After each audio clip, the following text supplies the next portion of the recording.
అందరికీ నమస్తే. నేను సైదయ్య మామిడి మై యూట్యూబ్ ఛానల్. సో అందరికి చెప్పాలంటే నేను చాలా దూరం వచ్చాను ఈ ఇంటర్వ్యూ కోసం. ప్రత్యేకంగా ఈ ఇంటర్వ్యూ కోసం ఎందుకు వచ్చినో ఇంటర్వ్యూ అంతా చూసిన తర్వాత మీకు అర్థమవుతుంది. సో నియర్ బై నేను దాదాపు మన తెలంగాణ స్టేట్ నుంచి అని ఏపీ ఆంధ్రప్రదేశ్ రాజమండ్రి రావడం జరిగింది. ఎందుకు అంత లాంగ్ నుంచి ఇక్కడికి రావడం జరిగిందంటే, సో మీ అందరికి తెలుసు ఇక్కడ అసెంబ్లీ ఎలక్షన్లు సమీపిస్తున్న వేళ ఇక్కడ ఏ విధంగా ఒక పక్కేమో ఆంధ్రప్రదేశ్ ముఖ్యమంత్రి జగన్మోహన్ రెడ్డి గారు నేను సిద్ధమని ఛాలెంజ్ విసురుతున్నారు. అండ్ జనసేన పార్టీ పవన్ కళ్యాణ్ నేను యుద్ధానికి సిద్ధమని ఆయన అంటున్నారు. సో చంద్రబాబు నాయుడు గారు సో నేనే ఈసారి నేను గ్యారంటీ రాష్ట్రానికి నేనే వస్తానని చెప్పి అంటున్నారు. సో ఇలాంటి సందర్భంలో ఒక ముఖ్యమైన వ్యక్తిని ఇంటర్వ్యూ చేద్దాం నేను డిసైడ్ అయ్యాను. ఒక యూత్ క్యాండిడేట్, ఈ వ్యక్తి గురించి చెప్పాలంటే నేను చాలా విషయాలు తెలుసుకున్నాను. ఒక యూత్ క్యాండిడేట్, వీళ్ళు ఫస్ట్ నుంచి కూడా టీడీపీ పార్టీని నమ్ముకుని ఏ విధంగా ఉన్నారు ఆ వ్యక్తి మాటలను అడిగి తెలుసుకుందామని ఈ యొక్క ఇంటర్వ్యూ అంత దూరం నుంచి ఈ అన్న కోసం రావడం జరిగింది. సో ఈ రోజు నేను ఇంటర్వ్యూ చేయబోయే వ్యక్తి నక్కా దేవి వరప్రసాద్ గారు, ఏపీ రాష్ట్ర తెలుగు యువత ప్రధాన కార్యదర్శి. సో అన్న నమస్తే. నమస్తే అన్న. బాగున్నారన్న? బాగున్నానన్న. చెప్పండి అన్న, ఇప్పుడు మీ ఆంధ్రప్రదేశ్లో చెప్పాలంటే తెలంగాణ కంటే ఎక్కువ మీ ఆంధ్రప్రదేశ్లో ఎలక్షన్ గురించి వాడివేడిగా చర్చ జరుగుతుంది. సో ఎట్లా ఉందన్న ఈ టెన్షన్, ఏ విధంగా మీరు ఫీల్ అవుతున్నారు? టెన్షన్ కాదు కన్నా చాలా ఆసక్తికరంగా ఉన్నాం. ఎందుకంటే ఈ పరిపాలన ఎంత తొందరగా అయితే తమిళేద్దామన్నంత ఆవేశంగా చాలా ఎక్సైటింగ్ గా ఉన్నాం. అంటే వైఎస్ జగన్మోహన్ రెడ్డి గారు వైఎస్ఆర్సీపీ ప్రభుత్వాన్ని తరిమేద్దామని తొందరగా వెయిట్ చేస్తున్నా. తప్పనిసరిగా తెలుగుదేశం పార్టీగా ఒక యువత రాష్ట్ర ప్రధాన కార్యదర్శిగా తెలుగుదేశం పార్టీ తరఫున, అలాగే మాలాంటి ఎంతో మంది యువకులు ఈ యొక్క గవర్నమెంట్ వచ్చిన తర్వాత ఉపాధి లేక, జీవనోపాధి లేక, సరైన ఉద్యోగ అవకాశాలు లేక అనేక రకాలుగా ఇబ్బందులు పడుతూ వీళ్ళందరినీ కూడా తక్షణం ఈ ప్రభుత్వం ఎప్పుడు వెళ్ళిపోతుందని 1000 కళ్ళతో ఎదురు చూస్తున్నాం. అందరం కూడా. ప్రజలు ఎదురు చూస్తున్నారా, మీరు ఎదురు చూస్తున్నారా? ప్రజల తరఫున మేము అందరం ఎదురు చూస్తున్నాం, ప్రజలతో పాటు. మరి అది సాధిస్తారని ధైర్యం ఉందన్నా మీకు? గ్యారంటీ అన్న. ఏందా ధైర్యం మీకు? అతను చేసిన అవినీతి అక్రమాలు అవని, ఒక అసమర్థ పరిపాలన అవని, ప్రజలకి అనేక రకమైన దొంగ హామీలు ఇచ్చి ఎటువంటి హామీలు నెరవేర్చుకోవడం, ఈ రోజు యువతకి 2,30,000 ఉద్యోగాలు కల్పిస్తానని చెప్పి ఒక ఉద్యోగం కల్పించకపోవడం కానీ, జాబ్ క్యాలెండర్ రిలీజ్ చేయకపోవడం కానీ, మద్యపాన నిషేధం చేస్తానని చేయకపోవడం కానీ, స్పెషల్ స్టేటస్ 25 మంది ఎమ్మెల్యేలు స్పెషల్ స్టేటస్ తెస్తానని చెప్పి స్పెషల్ స్టేటస్ కోసం పోరాడపోవడం కానీ, ఒక రైల్వే జోన్ తేకపోవడం కానీ, పోలవరం ప్రాజెక్ట్ పూర్తి చేయకపోవడం కానీ, ఇలాగ అనేకమైన అంశాలు ఉన్నాయన్న. ఇవన్నీ కూడా మేము యువత తరపున ప్రజలకు చేరవేస్తాం. చేరవేస్త ద్వారా ప్రజల్ని సంసిద్ధంగా ఈ యొక్క ఎలక్షన్లకు కానీ, ఈ యొక్క పరిపాలన తరవడానికి కానీ అందరూ కూడా సంసిద్ధంగా ఉన్నామని చెప్పి తెలియజేస్తున్నాం. సో మీరేమో ఈ విధంగా అంటున్నారు, జగన్మోహన్ రెడ్డి గారు వైఎస్ఆర్సీ ప్రభుత్వం ఏమంటున్నారు తెలుసా? జెండలు జతగట్టడమే మీ ఎజెండా, జలం గుండెల్లో గుడి కట్టడమే జగనన్న ఎజెండా. తప్పనిసరిగా ఒక రాక్షసుని అంతమొందించాలంటే కొంతమంది బలం కూడా సపోర్ట్ కావాల్సి ఉంటది. ఎందుకంటే అన్ని అంశాలను పరిగణలో తీసుకొని ఓట్లు చీల్చకుండా, ఏ ఓటు కూడా వేస్ట్ అవ్వకుండా అన్ని కలుపుకోని ఉద్దేశంతో జత కట్టడం జరిగింది. కానీ ఈ రాష్ట్ర భవిష్యత్తు కోసం వేరే రకంగా కాదన్న. రేపు పొద్దున ఎలక్షన్కి ఏ విధంగా సందిగ్ధం ఏంటంటే, అక్రమ ఇసుక రవాణా చేసిన సొమ్ము ఉంది.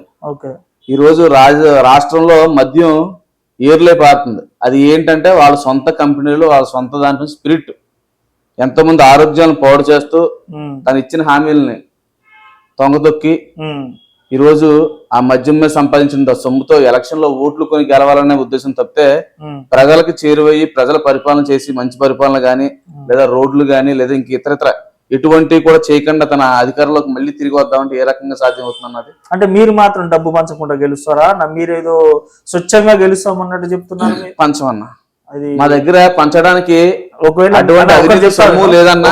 మీ ఆంధ్రప్రదేశ్ ప్రజల చెవుల పువ్వు పెడితే పెట్టించుకుంటాం కానీ మేము పెట్టించుకునే అన్న. ఇప్పుడు ఎలక్షన్ కమిషనర్ ఈ రోజు ఒక ఎమ్మెల్యేకి మినిమం పరిధిలో ఇన్ని లక్షలు, 45 లక్షలు ఒక్క రోజు ఖర్చు పెడతారు. మీరు అది మీరే చూపించండి అన్న. ఇప్పుడు మీరు రేపు పొద్దున్న మీరు చెవులో పువ్వు పెట్టుకోవద్దు, లేదంటే ఇంకేమీ పెట్టుకోవద్దు. కానీ రేపు పొద్దున మీ దగ్గర మీడియా ఉంది, మీరు అట్లా చెప్తే నవ్వొస్తుంది నాకు. అన్న డబ్బులు పంచకుండా అన్న ఎవరైనా గెలుస్తారా అన్న? డబ్బులు పంచిపెట్టడం వేరు.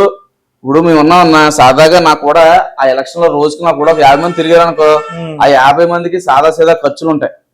వాళ్ళకి భోజనాలు, టీయో, టిఫిన్ లో ఆ ఖర్చులు మేము పెట్టగలం తప్ప మా దగ్గర ఓటుకు ఎటువంటి నోటు ఇరా అన్న మీరు?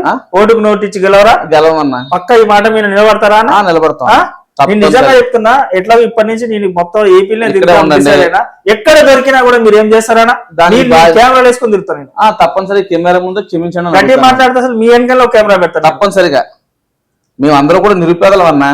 మా పార్టీయే పేదల పార్టీ. మీరు పేదలైతే మీకు ఇంత యూత్ ఫాలోయింగ్ ఉంటుందా అన్న? మీకు అంటే ఏంటన్నా యూత్ ఫాలోయింగ్ ఉందంటే డబ్బులు ఖర్చు పెడతారన్నా? మరి అంతే కదా. మీకు మేము బయట తెలుసుకుంటే అసలు మీకోసం అసలు ఇందాక మీరు పైన మీటింగ్ జరుగుతున్నప్పుడు మీ గురించి నేను ఎంక్వైరీ తెలుసుకున్నా.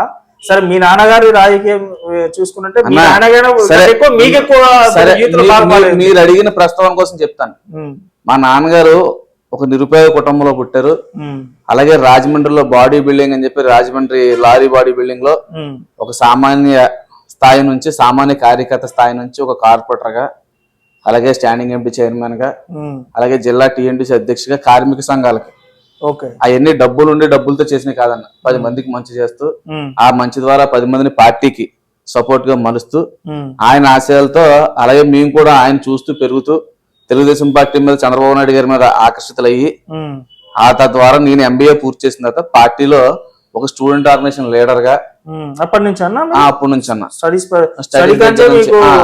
నేను వీటీ కాలేజ్ చైర్మన్ గా, అలాగే టిఎన్ఎస్ఎఫ్ ఎస్టాబ్లిష్ అయిన తర్వాత రాజమండ్రి అధ్యక్షుడిగా, జిల్లా అధ్యక్షుడిగా, రాష్ట్ర ప్రధాన కార్యదర్శిగా అలా చేసుకుంటూ నగర తెలుగు యువత అధ్యక్షుడిగా ఈ రోజు రాష్ట్ర ప్రధాన కార్యదర్శిగా ఉన్నానన్న. దీనికి డబ్బులో గిబ్బులో అవసరం లేదన్నా. మనం మంచితనం, 10 మందికి సాయం చేసే గుణం, ఎవరికి ఏ ఆపద ఉందన్నా తక్షణం పరిగెట్టుకెళ్లే విధానం తప్పిది డబ్బులు ఖర్చు పెట్టి రాజకీయం చేసి అంత డబ్బులు స్తోమత లేదన్నా. కింద నాకు చిన్న ఐడియా ఆఫీస్ ఉంది. ఆ ఫ్రాంచైజీలో ఏ సిమ్స్ ఏ సేల్ చేస్తే వచ్చేదానికి వాళ్ళని పెంచుతూ నేను కూడా తద్వారా పెరుగుతున్నాను అన్న. ఇప్పుడు జగన్మోహన్ రెడ్డి గారు గట్టిగా ఏం చెప్తున్నారు తెలుసా అన్న? మీ ఇంట్లో మంచి జరిగితేనే నాకు ఓటేయండి అని చెప్తారు. మీరు ఆ మాట చెప్పే దమ్ముందన్నా మీకు? అవును, తప్పనిసరిగా మేము కూడా వెళ్తాం కదన్నా. చెప్పట్లేదు మీరు మంచి అయితే కాదన్నా, మేము చెప్తున్నాం, మేము కూడా చెప్తున్నాం. మీకు మంచి జరిగితే మీరు జగన్మోహన్ రెడ్డికి వేయండి. మీకు అన్యాయం జరిగితేనే తెలుగుదేశం పార్టీ పరిపాలన బాగుంటుంది అనుకుంటేనే మాకు ఓటేయండి అని. అందుకనే పోయినసారి ఓట్లు లేకుండా అలాగే ఎందుకు అనుకుంటారన్నా? ఈ రాష్ట్ర ప్రజలు, ఆంధ్రప్రదేశ్ రాష్ట్ర ప్రజలు ఎవరినైనా కూడా నమ్ముతారు గమ్ముని. జగన్మోహన్ రెడ్డి ఒక్క ఛాన్స్ అని చెప్పి రాష్ట్రం అంతా కనబడంతా ఒక ఛాన్స్ అని అడుక్కుంటూ తిరిగితే ఒక ఛాన్స్ ఇచ్చారు. ఆ ఛాన్స్ కి ఈ రోజు చెల్లి పోయింది, తల్లి పోయింది, రాష్ట్ర ప్రజలు పోయారు అని మీరు అనుకుంటున్నారు. మేమన్నా పెట్టన్నా? చెల్లి సొంత చెల్లి చెప్తుంది కాదన్నా, సొంత చెల్లి చెప్తుంది, మేము అనుకోవడం ఏంటి? ఈ రోజు వాళ్ళ చెల్లి అదే రోడ్డు మీద తిరిగి చెప్తుంది మా అన్న ఎలాంటోడని. మరి మీ చంద్రబాబు నాయుడు గారు ఆ మా ఒక ఎన్నిపోటు వచ్చి పార్టీని లాక్కోలేదా అన్న? తప్పనిసరిగా దీనికి మీరు 100% కెమెరా ముఖంగా చెప్తున్నాను. ఆయన వెన్నుపోటు పొడిస్తే తిరిగి 99లో ఈ రాష్ట్ర ప్రజలు ఆయనకి ఎందుకు పట్టం కట్టారు? నమ్మి ఉంటే. ఇది కేవలం ఈ మీడియా యొక్క అభూత కల్పన తప్పితే ప్రజలు ఎవరు నమ్మలేదన్న. ఆయన 99లో తిరిగి మళ్ళీ ముఖ్యమంత్రి చేశారు. 96లో ఆ రోజు ఉన్న సంక్షోభంలో పార్టీ ముఖ్య నాయకులందరూ ఆయనకి మద్దతు పలికి పార్టీ పాడైపోకూడదు ఉద్దేశంతో ఆయన చేశారు తప్పితే అది మీరు వెన్నుపుట్టని మీరు అనుకుంటున్నారు. కానీ ప్రజలు ఎవరో దాన్ని నమ్మలేదు కాదన్నా. దాన్ని ఎవరో నమ్మలేదు. తిరిగి 99లో ఆయనకి మెజార్టీతో మళ్ళీ కట్టబెట్టారు. తిరిగి 2014లో కూడా ఆయన మళ్ళీ అధికారం చేపట్టారు. అయితే ఈ జగన్మోహన్ రెడ్డి ఏదో స్పెషల్ స్టాటస్ తీసుకొస్తానని, లేదా జనాలకు ఏదో అన్యాయం జరిగిపోతుంది ఒక ఛాన్స్ ఇవ్వండి అని బతిమాలతో ఇచ్చిన ఛాన్స్ తప్పితే ఈ ఒక్క ఛాన్స్ కే ఈరోజు శ్రీలంకని తలిపిస్తున్నాడు. రేపు పొద్దున ఇస్తే అసలు రాష్ట్రం మన ఇల్లు కూడా మనం తెలియకుండా అమ్మేస్తాడు. మరి మీరేమో శ్రీలంకని తలపిస్తున్నారు మీరు అంటారు. ఆయన బర్రబర్ చెప్తున్నానా, నేను మీ ఇంట్లో మీకు మంచి చేస్తేనే ఈ బిడ్డకు నన్ను మంచి చేస్తానే కదా ఎలక్షన్ వస్తే తెలుస్తుంది. మంచి చేశాడా చెడు చేశాడా అన్నది ఓటింగ్ బాక్స్ ఓపెన్ అయిన తర్వాత ఈవీఎం ఆన్ చేసిన తర్వాత తెలుస్తుంది. మనం కంగారు పడి కూడా ఎందుకు? ఇప్పుడు ఆయన చెప్పేది ఆయన చెప్తున్నాడు. మీరేమన్నా ఈవీఎం ట్యాంపరింగ్ స్కెచ్ ఏమన్నా వేసిరా? ఆ ట్యాంపరింగ్ స్కెచ్ వస్తే మేము 2019లో ఆయనకి అధికారం ఎందుకు ఇస్తా ఉన్నాం? అసలు ఎంబీఏ ఇట్లా చేసిరా ఏమన్నా? అదేనన్నా, ఆ ట్యాంపరింగ్ లో అన్ని మాకు వచ్చి ఉంటే 2019లో ఆయన అధికారులకు రానివ్వం కదా. ఇప్పుడు ఏమన్నా బలంగా ఏమన్నా స్కెచ్ చేసిరు? ఇది స్కెచ్ ఎందుకన్నా, జనాలకు బలంగా ఉన్నారు. మీరు జనాలు స్కెచ్ చేశారు ఆయన పంపించడానికి, మేము అవసరం లేదు. జగన్మోహన్ రెడ్డి ఈ రోజు మీరు ఒక్క విషయం గమనించవచ్చు. ఆయన ఓటమిని ముందే ఒప్పుకున్నాడు. ఎప్పుడు 175 కాన్స్టిట్యున్సీల్లో 90 మంది ఎమ్మెల్యేలు మార్చాడు అంటే అక్కడ ఆ ప్రజలు ఆయన ఒప్పుకోవట్లేదని కదా అర్థం. మీ పార్టీలో మార్చట్లేదా? ఎవరన్నా మీ పార్టీ చెప్పండి, ఒక 5 పేర్లు చెప్పండి. ఇంకా మీరు సరిగా లిస్టే సరిగా రిలీజ్ చేయలేదన్నా. మీరు అదే అబ్జర్వ్ చేయాలి అన్న. మీకు ఒంటరిగా పవన్ కళ్యాణ్ తోడు తెచ్చుకుంటున్నా మీరు ఓట్లు చీలిపోకూడని ఉద్దేశంతోనన్నా. అన్న మీకు దమ్ముంటే పవన్ కళ్యాణ్ వేరు మీరు వేరు పోటీ చేసి అధికారంలోకి వచ్చే దమ్ముందన్న మీకు? ఎందుకు రావన్నా? 83 నుంచి మరి పొత్తులు ఎందుకు కాదన్నా? పొత్తులు ఎప్పుడు ఉన్నాయన్నా? 2004లో రాజశేఖర్ ఒంటరి వచ్చాడా? టిఆర్ఎస్, సిపిఐ, సిపిఎం అన్ని కలుపుకొని వచ్చారన్న. పొత్తులు అన్నది అవసరం, ఎందుకంటే ఈ ఓట్లు చీలిపోవడంతో ఇటువంటి దుర్మార్గులు రాజ్యం వెళ్తారన్న. ఆ ఓట్లు చేయకూడదు ఉద్దేశంతో పవన్ కళ్యాణ్ గారు, చంద్రబాబు నాయుడు గారు ఒక పరస్పర ఒప్పందంతో చేసుకున్నారన్న. అంటే పవన్ కళ్యాణ్ గారికి కవర్ చేసి కొన్ని మీరు ఏమైనా చూసారా ప్యాకేజ్ ఇవ్వడం కన్నా?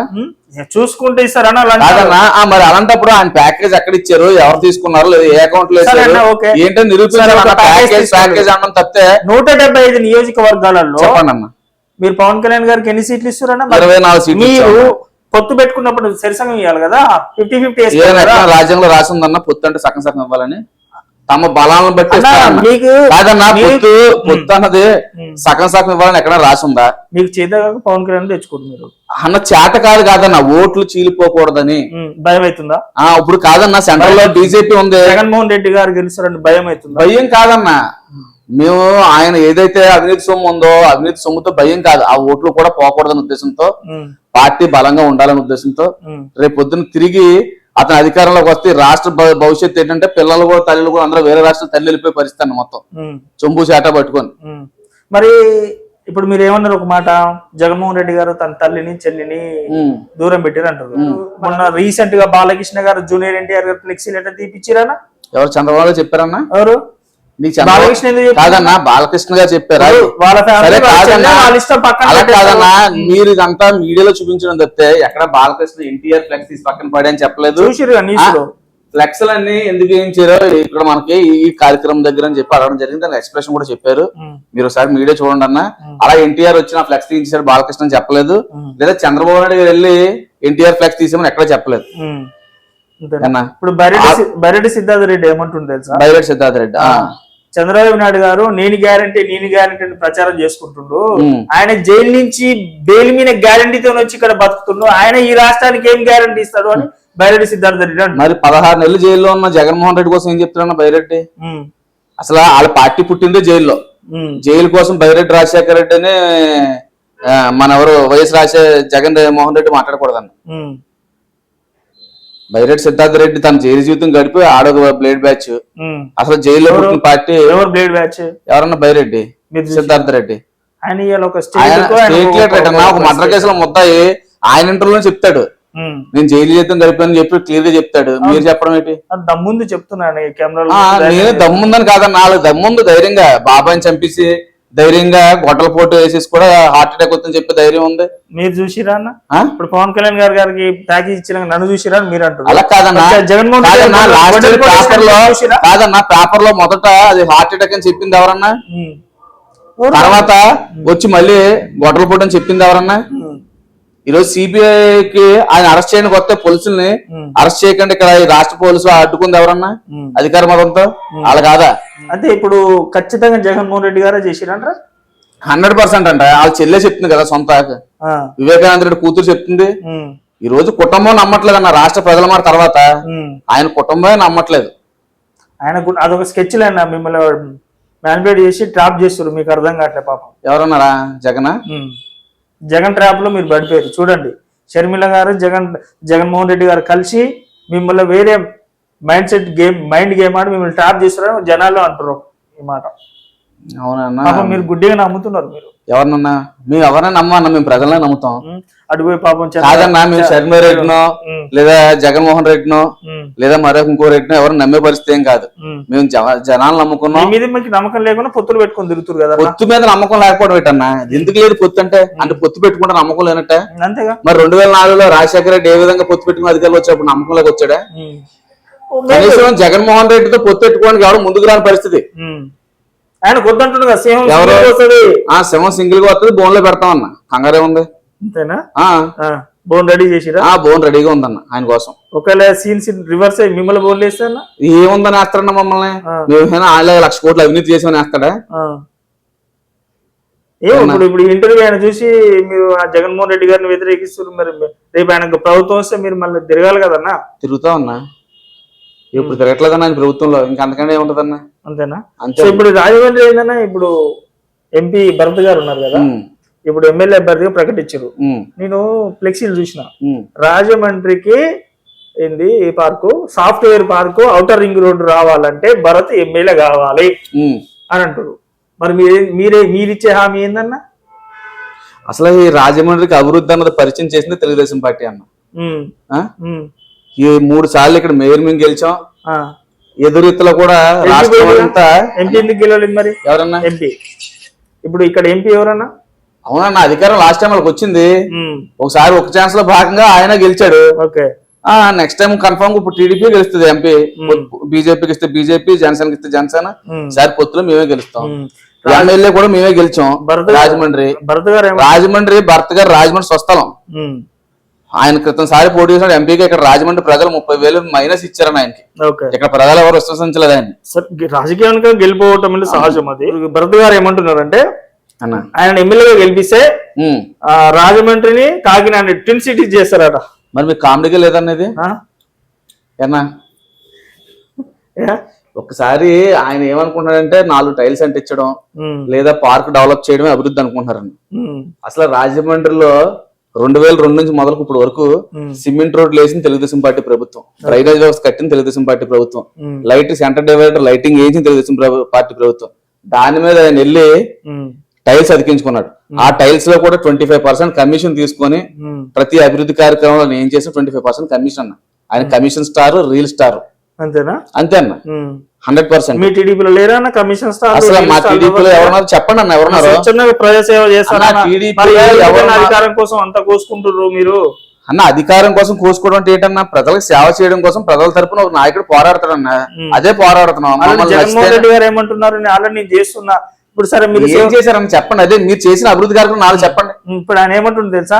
ఇప్పుడు మీరే అంటున్నారు, మొన్న పవన్ కళ్యాణ్ గారు కూడా ఒక మాట అన్నారు, ఒకవేళ మీ అధికారంలోకి వచ్చిన తర్వాత జగన్మోహన్ రెడ్డి గారు పెట్టిన సంక్షేమ పథకాలు అలాగే కొనసాగిస్తాము అని అంటున్నారు. మరి జగన్మోహన్ రెడ్డి గారి సంక్షేమ పథకాలు అలాగే కొనసాగించడానికి మీకు అధికారం దేనికి ఇవ్వాలన్నా? జగన్మోహన్ రెడ్డి గారే ఉంటైపోయింది కదా. అవును కదన్నా. ఇప్పుడు అభివృద్ధి సంక్షేమం 2 జరగాలన్నా. ఓకే అన్న, అభివృద్ధి లేదు. ఉన్న ఆస్తిని, ఇప్పుడు నువ్వు ఉన్నావు ఒక తండ్రి, మీ నాన్నగారు నీకు ఆస్తి సంపాదించారు, నువ్వు సంపాదన పెంచుతూ ఖర్చు పెడతావా? మీ నాన్నగారు సంపాదించినంత బెల్లం పంచిపెట్టి రేపు పొద్దున్న రోడ్ల మీద తీసుకొస్తావా? సంపాదన పెంచుకుంటేనే ఎవరైనా. మరి ఆయన సంపాదించింది ఏదన్నా ఈ రాష్ట్రం కానీ పరిశ్రమలు వచ్చినాయా? ఏమైనా సాఫ్ట్వేర్ కంపెనీలు తెచ్చారా? ఉన్న పరిశ్రమలు కూడా పోతున్నాయి. జాకీ కంపెనీ పోయింది తీసుకొస్తే, అమర్ రాజా బ్యాటరీ కంపెనీ పోతుంది తీసుకొస్తాయి. ఆయన తీసుకొచ్చిన కంపెనీ ఒకటి చెప్పన్నా, మీరే బెదిరిస్తున్నట్టుగా. జగన్మోహన్ రెడ్డి జనాలు తెలుసన్నా ఇది మరో బీహారో లేదంటే ఇంకో సంక్షోభం శ్రీలంక తయారవుతుంది ఈయన పరిపాలన అని చెప్పి. ఇప్పుడు కియా తీసుకొస్తే అక్కడ ఉన్న ఎంపీ వెళ్ళి నాకు కమిషన్ ఇవ్వదని చెప్పి ఓపెనింగ్ దగ్గరికి వెళ్ళిపోతే గలాట సృష్టించాడు. అది మీడియాలో కూడా చూసాం మనం. అటువంటి పరిస్థితులు ఉంటే రాష్ట్రానికి ఏ అభివృద్ధి, ఏ కంపెనీ వద్దన్నా, ఏ పరిశ్రమ వస్తుంది, ఎవరికి ఉద్యోగ అవకాశాలు కల్పించాం అంటే కాదన్నా. మనం పప్పు బెల్లం కింద పంచిపెట్టడమే అభివృద్ధి, లేదంటే మనంతటా మనం వ్యక్తిగతంగా అభివృద్ధి చెందడం అభివృద్ధి? మనం వ్యక్తిగతంగా ఏదైనా ఉద్యోగమో ఏదైనా చేసుకుంటే అంతే కదన్నా. అంటే ఆయన ఉద్దేశం ఏంటి, ఎంబీఏ చదివినా ఇంజనీరింగ్ చదివినా 5,000 రూపాయలు వాలంటీర్ ఉద్యోగం ఇవ్వడం అభివృద్ధి? మరి మీరు ఎందుకు ఆ పథకాలు కంటిన్యూ చేస్తా అంటారు? మేము పథకాలు కాదన్నా, ఎవరు చెప్పారన్నా పథకాలు కంటిన్యూ, మంచి పథకం ఏదన్నా కూడా కంటిన్యూ చేస్తారని ఎవరన్నా కూడా. ఇప్పుడు మీరు ఆరోగ్యశ్రీ ఉంది మంచిది, దాని ప్రజలకు ఉపయోగపడే కార్యక్రమాన్ని వ్యతిరేకించేందుకు ఆయనలో మేము వ్యతిరేకించన్నా. అన్నా క్యాంటీన్ ఉంది, 4గురికి అన్నం పెట్టేది, వచ్చిన వెంటనే అన్నా క్యాంటీన్ పేరు తీసాడు.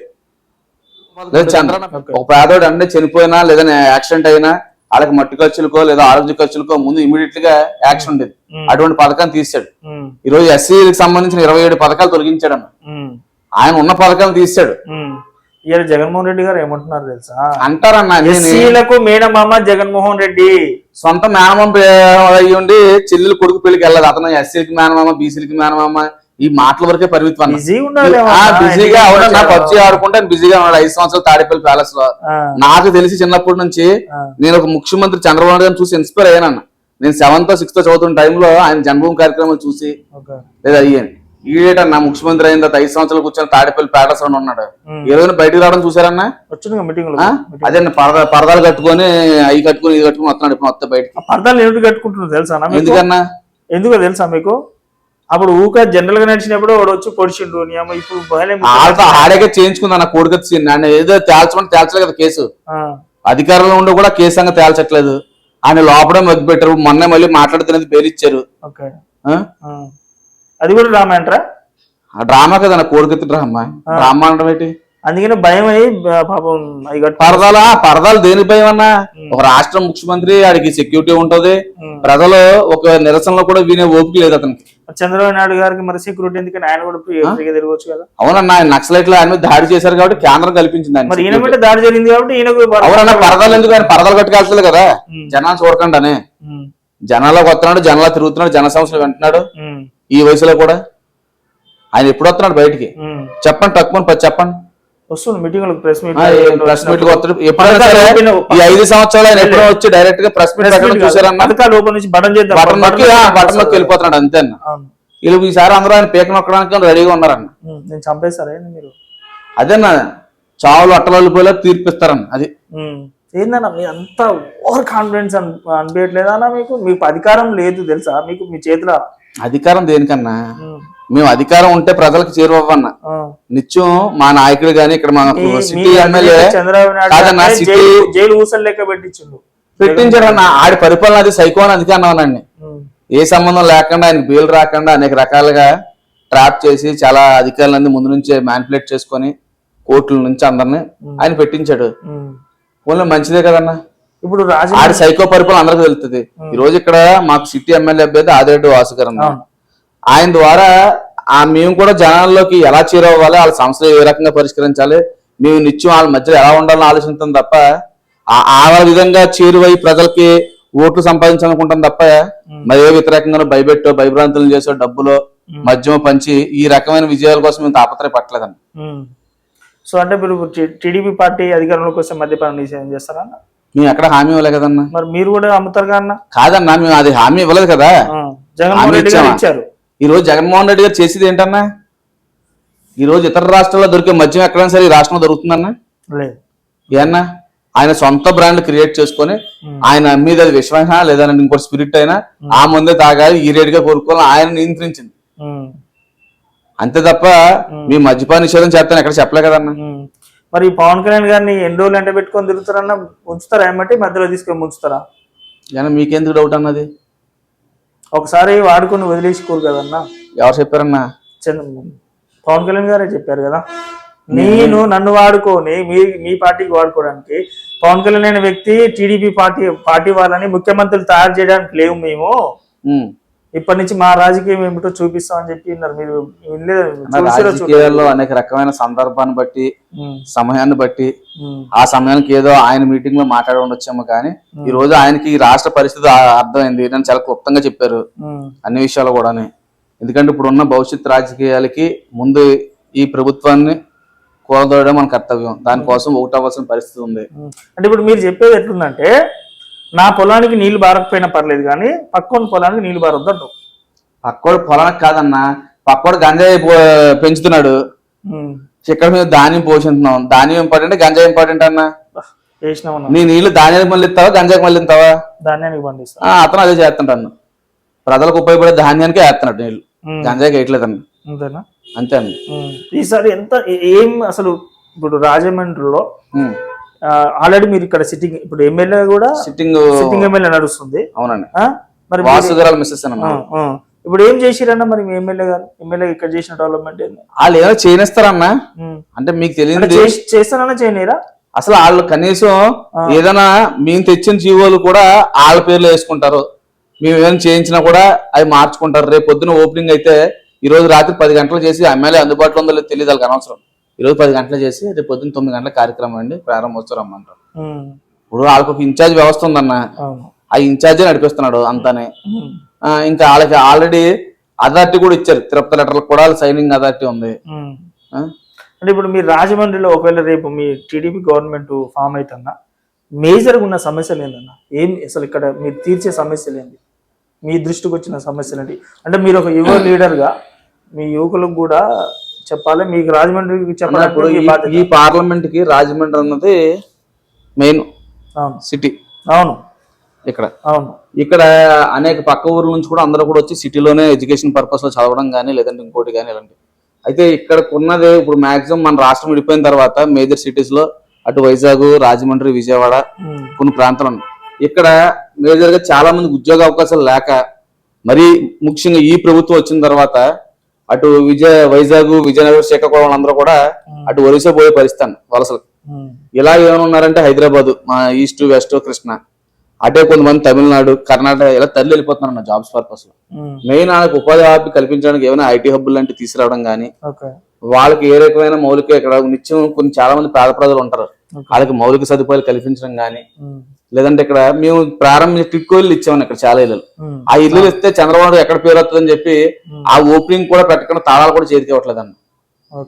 అటువంటి పరిస్థితి. ఇక్కడ ఏదైతే ప్రజలకు అవసరం ఉన్నాయో అవసరం తీర్చడమే ఆయన నిత్యం పొద్దున్న ఇక్కడ మా ఎమ్మెల్యే ఏదైతే ఉందో ఎమ్మెల్యే అభ్యర్థి కానీ ఆ ఏదైతే ఉందో నిత్యం పొద్దున్నే 7 గంటలకు ప్రజల మధ్యలోకి వెళ్ళి వాళ్ళ సమస్యలు, అది ఎటువంటి సమస్య హాస్పిటల్ ఉండొచ్చు, లేదంటే వాళ్ళకి ఫైనాన్షియల్ హెల్ప్ అయి ఉండొచ్చు, వాళ్ళకి తోచిన విధంగా వాళ్ళు ఏ సహాయం అయితే వస్తారో సహాయం చేయడానికి నిత్యం వాళ్ళ మధ్యలో ఉంటారండి. సో ఇప్పుడు జనసేన ఇప్పుడు నాయకులు ఏమంటారు అంటే కొంత కార్యకర్తలు, మా పవన్ కళ్యాణ్ ముఖ్యమంత్రి అయితే మేము సంతోషపడతాం, కానీ ఎన్ని రోజులని ఈ టీడీపీ జెండాలు మోయాలి మేము అన్న. ఒక విషయం ఏంటంటే కింద కార్యకర్తలకి అనేక రకాల ఆలోచన ఉంటాయి, కానీ నాయకుడికి ఒక రకమైన ఆలోచన ఉంటుందండి. ఇప్పుడు 2014లో ఆయన పార్టీ పెట్టారు కానీ ఎటువంటి అభ్యర్థుల్ని ఏమీ లేదు. ఆయన జన సైనికులు తెలుగుదేశం పార్టీకి మొత్తం ఇచ్చారు. నిజంగా 2019లో అభ్యర్థులు నిలబడ్డారు. ఎంతమంది ఎమ్మెల్యేలు అయ్యారన్నా? ఒక్కళ్ళు అయ్యారు. కానీ రియలిస్టిక్ గా ప్రతి దిక్కున ఆయనకంటూ ఒక ఓట్ షేర్ అయితే ఉంది. ఇది స్పష్టంగా కనబడుతుంది. ప్రతి కాన్స్టిట్యున్సీలో మా ఈస్ట్ వెస్ట్ లో బలంగా ప్రతి కాన్స్టిట్యున్సీలో 25,000 ఓటింగ్ వరకు, 20,000, 15,000 ఓటింగ్ పడ్డది. ఆయన బలాన్ని ఆయన అంచనా వేసుకొని మనం 175 పోటీ చేసి ఓడిపోవడం అవమానకరమా? ఆయన నన్ను చెప్పారు మనం తక్కువ స్థానాలు తీసుకొని గెలవడం ఇంపార్టెంటా? ఇప్పుడు ఆయన 24 స్థానాలు తీసుకున్నారు, లేదా 3 ఎంపీలు తీసుకున్నారు. 24 మంది ఎమ్మెల్యేల ముందు 3 ఎంపీలు వెళ్ళి ప్రజా పోరాటాలు చేస్తూ పార్టీ వెళ్ళడం ఇంపార్టెంట్, అసలు ఏ ఎమ్మెల్యే వెళ్ళకుండా మన అభూత కల్పనలో బతకడం ఇంపార్టెంట్. అంటే ఇప్పుడు నాయకుడికి ఆ అవగాహన స్పష్టంగా ఉందన్న. అయితే కార్యకర్తలకు ఇప్పుడు మీరు జనసేన తిరగొచ్చు, నేనే తిరగొచ్చు, నాకు కూడా తిరిగే ఫాలోవర్కి ఏమైనా ఉంటుందని నేను జనసేన తిరుగుతున్నాను కదా, నేను ఏమైనా మంచి స్థానంలో ఉంటే బాగుంటది కదా, మా నాయకుడు ఉండొచ్చు. బట్ అన్ని కూడా సాధ్యం అవ్వదు కదన్న. ఇప్పుడు పొత్తులో ఉన్న తర్వాత మాకు కూడా చాలా ఇంపార్టెంట్ సీట్లు త్యాగం చేయాల్సి వచ్చింది. ఇప్పుడు 175 మందికి మాకు ఇన్ఛార్జ్ ఉన్నారు ఎప్పటి నుంచో. అటువంటి పరిస్థితులు కూడా మేము త్యాగం చేయాల్సి వచ్చింది కదన్న. పవన్ కళ్యాణ్ గారు మీతో పాటు పొత్తుని ప్రకటించగానే జన సైనికులు మీతోని ఎలా మింగిల్ అవుతున్నారు, మీతోని అంటే ఎలా ఉన్నారు మీ జన సైనికుల మధ్య, టీడీపీ మధ్య ఎలా ర్యాప్ ఎలా ఉంది ఇప్పుడు ప్రజెంట్? మాకైతే ఇక్కడ రాజమండ్రి అయితే చాలా సంపూర్ణంగా ఉందన్న. జనసేన మేమైతే కలిసే ప్రయాణిస్తున్నాం.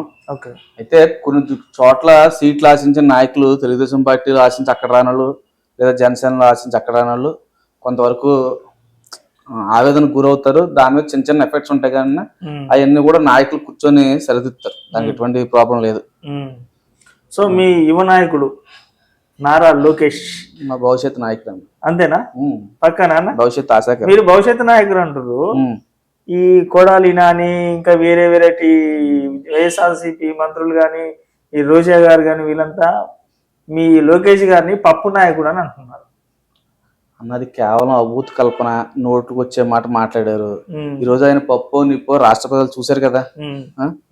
ఈ రోజు రాష్ట్ర ప్రజలు ఆయన మాట్లాడే తీరుని గమనిస్తున్నారు, ఆయన నాయకత్వ లక్షణాలని గమనిస్తున్నారు. ఈ రాష్ట్రంలో యోగాలు అని చెప్పి యాత్ర చేసిన తర్వాత ఆయన ఏ విధంగా తయారయ్యాడో అదంతా కూడా ఒక రకంగా వాళ్ళ మాటలు మాకు చాలా హెల్ప్ఫుల్ అండి.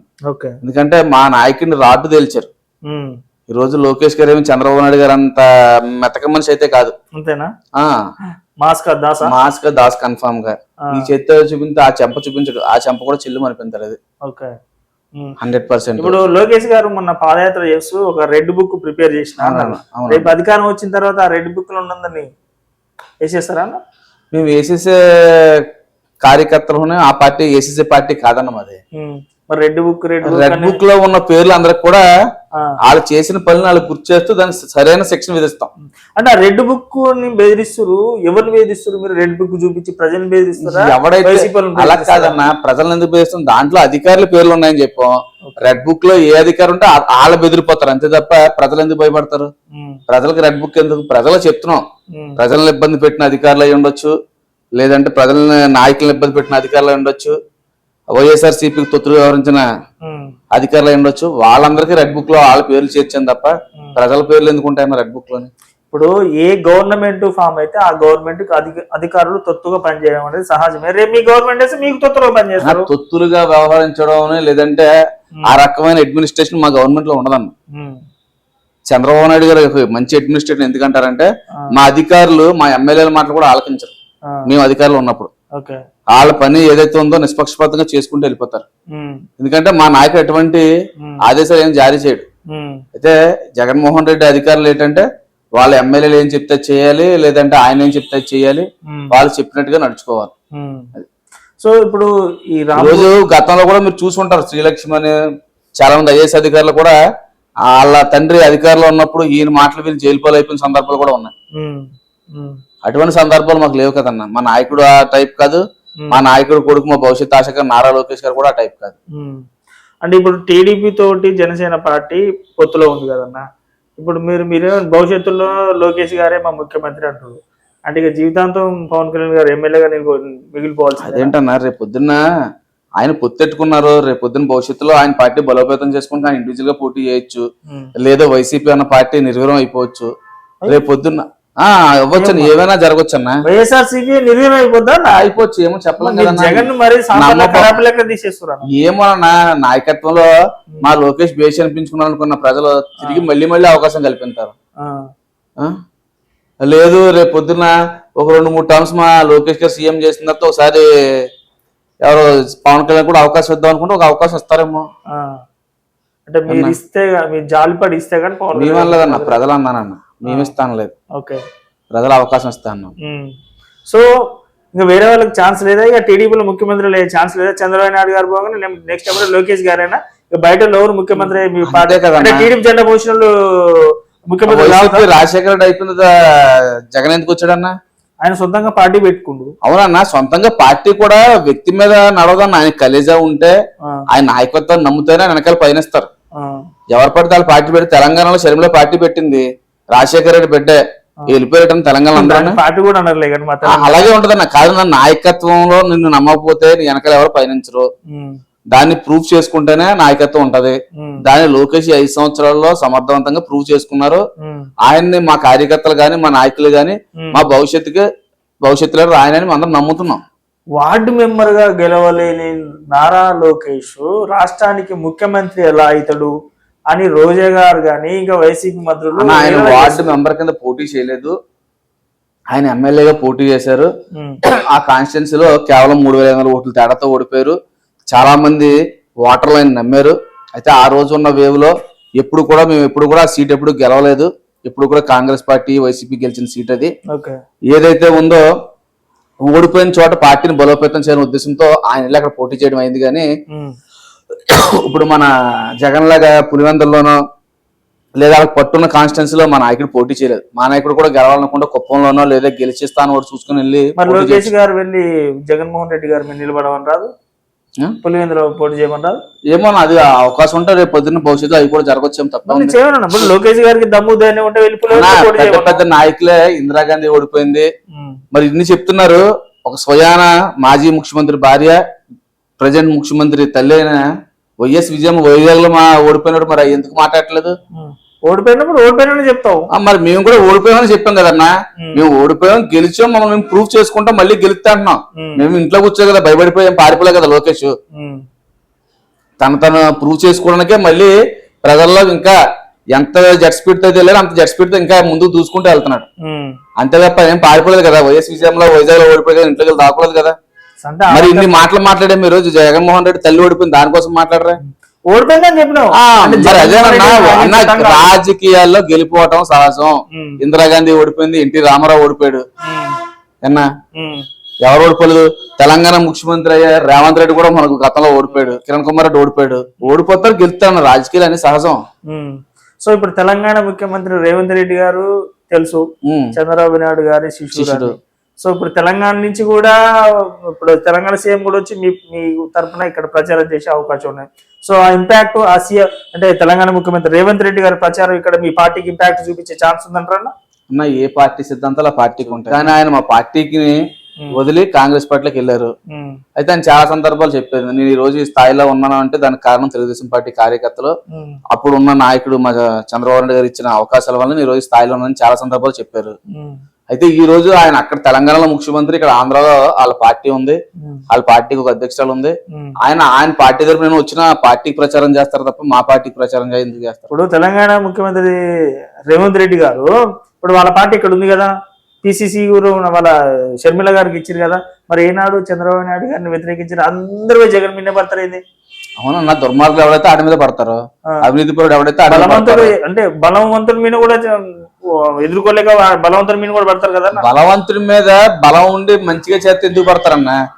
బలవంతుడు కరెక్టే, దేంట్లోని ఒక ఫ్యాక్షనిస్ట్ అతను, క్రూరమైన మనసు గలవాడు, సొంత చిన్నాన్ని చంపించాడు, తల్లిని తరిమేశాడు, చెల్లిని తరిమేశాడు, సొంత కుటుంబం లేదు. ఈ రోజు ఆయనకి ఏంటంటే దోచుకోవడం, దాచుకోవడం, ఆ డబ్బు ఖర్చు పెట్టి గెలవడం, ఇదే సిద్ధాంతం మీద నడుస్తుంది అంతా. సో లాస్ట్ అండ్ ఫైనల్ గా మీకు ఇక్కడ రాజమండ్రిలో ఎలాంటి ఫైట్ ఉండబోతుంది? ఫైట్ ఉంటుంది అంటారా, ఈజీ గెలుస్తారంటారా? మా అయితే ఫైట్ ఏం ఫీల్ అవ్వట్లేదు అన్న. అక్కడ ఎంపీ అన్న, అయితే ఎంపీగా పనిచేసి చెప్పాను కదన్నా, గతంలో ఆయన ఇక్కడ రాజమండ్రి స్వస్థలం అయినా కూడా రాజమండ్రిలో పోటీ చేస్తే రాజమండ్రి ప్రజలు అన్ని చోట్ల మెజార్టీ వచ్చినా కూడా రాజమండ్రి రూరల్ లో ఈ రాజమండ్రిలో 30,000, రాజమండ్రి రూరల్ 23,000 ఓట్లు మైనస్ లో ఉన్నాడు అన్న. ఇప్పుడు ఎంపీ అయింది కదన్నా. ఎంపీ అయితే ఏమైందన్నా? ఏం చేశాడు ఎంపీ అయితే? కొంచెం పవర్స్ ఆయన రీల్స్ చేసుకుంటాడు అంతేనా? అంతే. ఇప్పుడు ప్రజలు చేరువవ్వాలి. ఈ రోజు ఆయనకి అన్ని వర్గాల నుంచి వ్యతిరేకత. మేము పెద్ద పోరాటం అవసరం లేదన్నా, ఆయన పార్టీ కార్యకర్తలు ఆయన సరైన కేడర్ లేదు. మన నాయకుడు చెప్పాడు, నువ్వు 42 వార్డుల్లో అధికార యంత్రాంగం లేకుండా, ఆర్పీలు లేకుండా, డ్వాక్రా సంఘాల మహిళలు లేకుండా నువ్వు పార్టీ మీటింగ్ పెట్టు, నీ సబ్జెక్ట్ ఏంటో తెలిసిపోతే మా నాయకుడు చెప్పాడు. అంటే కనీసం 20 మంది వచ్చే కేడర్ కూడా లేదు అతనికి. మరి మీరు చీప్ చేస్తున్నా? చీప్ ఏంటన్నా, నిజం మాట్లాడుతున్నావు. ఆయన ఒక ఎంపీ 20 మంది రారన్న మీటింగ్ పెడితే. వార్డులో చెప్పారన్న, వార్డులో 20 మంది రారన్న, రారు. నువ్వు ఎప్పుడైనా సరే ఇంటర్వ్యూకి వెళ్ళి ఆయనతోనే, సార్ ఒకసారి మీరు 42 వార్డులు, 1వ వార్డు 42 వార్డు వరుసగా చెప్పండి సార్ అని చెప్పాను. ఆ 42 వార్డు ఇన్ఛార్జ్ పేర్లు చెప్పమని అతను, ఆ వార్డులో నాయకుల పేర్లు చెప్పమని. మీ ఎమ్మెల్యే గారు చెప్తారా? తక్కువని ఎన్ని వార్డులు ఉంటే అన్ని వార్డుల పేరు చెప్తారు. 42 వార్డులు చెప్తారు, సమస్యలు కూడా చెప్తారు, ఏ సందులో ఎవరున్నారు కూడా చెప్తాడు. సరే ఇద్దరికి ఒకసారి తప్పనిసరి, ఎందుకంటే మా నాయకుడికి ఆ విధమైన అవగాహన ఉంది. ఆ విధంగా ప్రజలతో మమేకం అవుతాడు. ఆ విధంగా ఆయన ఏదో లీడర్ లా ఉండడు. నేనైతే అన్నయ్య అని పిలుస్తాను, నాకు అన్నయ్యలాగా ఉంటాడు. అలాగే ఎవరింటికి వెళ్ళినా కూడా ఒక బాబాయో, అత్తయ్యో, మావయ్యో, అన్న, తమ్ముడు అనే బంధాలతోనే తన ప్రజలకు చేరువవుతాడు. ఆ కుటుంబంలో ఒకడుగా ఉంటాడు. అదే ఈ రోజు ఆయనకి బలం. మీరు ఎంబీఏ చేసిరు కదన్నా, ఎంబీఏ చేసిరు కదా, మీరు రాజకీయానికి ఎందుకు రాబుద్ది అయింది? అంటే నాన్నగారిని చూసి ఇన్స్పిరేషన్ అయ్యి వచ్చిరా? ఎంబీఏ చేసుకుంటే ఇక చాలా అంటే వేరే ఫర్దర్ గా ఉండొచ్చు కదా. యాక్చువల్గా మా ఫాదర్ చూసే కొద్దిగా ఇన్స్పైర్ అయ్యి అలవాట్లో అలాగా పార్టీకి అనుబంధంగా పనిచేయడం అలవాటు అయింది. దాని ద్వారా దాని మీద ఎక్కువ ఇంట్రెస్ట్ పెరిగింది. ఓకే, అది స్టూడెంట్ ఆర్గనైజేషన్ నుంచి వర్క్ చేయడం, తర్వాత స్టెప్ బై స్టెప్ తెలియవుతా అలాగా. కలిసిరానా లోకేష్ గారిని? కలుస్తానన్నా. ఏమంటారు, ఎట్లా ఉంటది లోకేష్ గారికి మీకు రిలేషన్? చాలా బాగుంటది అన్న, ఒక అన్నలా మాట్లాడతారు ఎప్పుడు కలిసిన. ఆ ఒక పలకరింపే మాకు కొద్దిగా రెట్టింపు ఉత్సాహం కలిగిస్తూ ఉంటారు. So last and final question అన్న, ఆంధ్రప్రదేశ్ లో రేపు అధికారం రాకపోతే మీ పరిస్థితి ఏంటి, అధికారం వస్తే మీ పరిస్థితి ఏంటి? అధికారం రాకపోవడం అనే మాట అయితే మాత్రం ఉత్పన్నం అవదన్నా. తప్పనిసరిగా మేమైతే అధికారంలో ఓవర్ కాన్ఫిడెన్స్ కాదన్న, కాన్ఫిడెన్సే. ప్రజలు మాకు ఇచ్చిన కాన్ఫిడెన్స్ అది. ఈ ప్రభుత్వం మీద ఉన్న వ్యతిరేకత మేము వెళ్ళినప్పుడు, జనాలకు మా నాయకులతో మేము పర్యటించినప్పుడు వాళ్ళ నుంచి వచ్చే వ్యతిరేకతే మా కాన్ఫిడెన్స్ కారణం. తప్పనిసరిగా అధికారులు ఎన్ని సీట్లు ఎక్స్పెక్ట్ చేయొచ్చు? సుమారు మేము 140 నుంచి 150 సీట్లు వస్తాయని ఎక్స్పెక్ట్ చేస్తాం. జనసేన, టీడీపీ పొత్తు. ఎంపీ కూడా 20-22 సీట్ల మధ్యలో వస్తాను. అంతేనా? సో మీకు రాజమండ్రి అనేది ఇప్పుడు ఎంపీ భరత్ గారు అసలు మీకు పోటీ కదంటారా? అసలు మేము పోటీగా తీసుకోవట్లేదు అన్న. సరే ఓకే, ఇప్పుడు రాజమండ్రిలో మీ టీడీపీ పార్టీకి మీకు పోటీ నుంచి ఏ పార్టీ నుంచి పోటీ ఉంది అనుకుంటారు? అసలు మేము పోటీ ఇక్కడ ఉంది ఉందనుకోవట్లేదు కదా, కాంగ్రెస్ ఉంటది, రేపు టీడీపీ ఉంటుంది, సారీ వైఎస్ఆర్సీపీ ఉంటది, కనీసం 3 ఉంటాయి. కాంగ్రెస్ అసలు కాంగ్రెస్ కి అయితే ఏదో ఆ పార్టీకి ఎప్పటి నుంచో సింపథైజర్స్ ఉంటారు, కామన్ గా 1000-1500 ఓట్లు పడతాయన్న. అంటే నేను గత 3 అసెంబ్లీలో కాంగ్రెస్ పార్టీ కనుమరుగు అయిపోయింది చూసింది. ఓకే, ఇప్పుడు కూడా ఎమ్మెల్యే గారు వచ్చి పనానం పోసిరుగా, ఏముండదన్న. ఎంత ఎక్స్పెక్ట్ చేయొచ్చు ఇక్కడ ఈసారి? మేమైతే సుమారు 50,000-60,000 మెజార్టీ ఎక్స్పెక్ట్ చేస్తాం. ఎక్స్పెక్ట్ చేయొచ్చండ్రా? సో ఎనీవే అన్న, all the best. Thank you అన్న, మీరు ఇంకా అంత దూరం నుంచి వచ్చి ఇంటర్వ్యూ చేసిన. థ్యాంక్ యూ అన్న. లిటిల్ గా చెప్పాలంటే నాకు చాలా హ్యాపీగా ఉంది. నాకు ఒక young and dynamic leader interview చేయడం అనేది నాకు చాలా ఇంట్రెస్ట్. మా తెలంగాణ ఎలక్షన్ల కంటే మీ ఏపీ ఎలక్షన్స్ చాలా ఇంట్రెస్ట్. సో మీరు కూడా భవిష్యత్తులో యువ లీడరు, చాలా మందికి ఇన్స్పిరేషన్ ఉండాలి. తెలుసుకున్న మీరు మీటింగ్ లో ఉన్నప్పుడు కూడా నేను ఎంక్వైరీ చేసిన మీ గురించి. చాలా వెరీ స్వీట్గా మాట్లాడుతారు, చాలా పాజిటివ్గా ఉన్నది మీ గురించి. మీరు ఇంకా ఇట్లనే ప్రజలకు చేరువై అవినీతి లేకుండా ఏ అవసరం ఉన్నా కూడా మీ చేతనైతే హెల్ప్ చేసి ప్రజలకు ఇంకా దగ్గర అవ్వాలి. భవిష్యత్తులో ఖచ్చితంగా అత్యున్నత స్థాయి పదవులు పొందాలని అయితే నేను మనస్ఫూర్తిగా కోరుకుంటున్నాను. థ్యాంక్ యూ అన్న, thank you so much, all the best. All the best.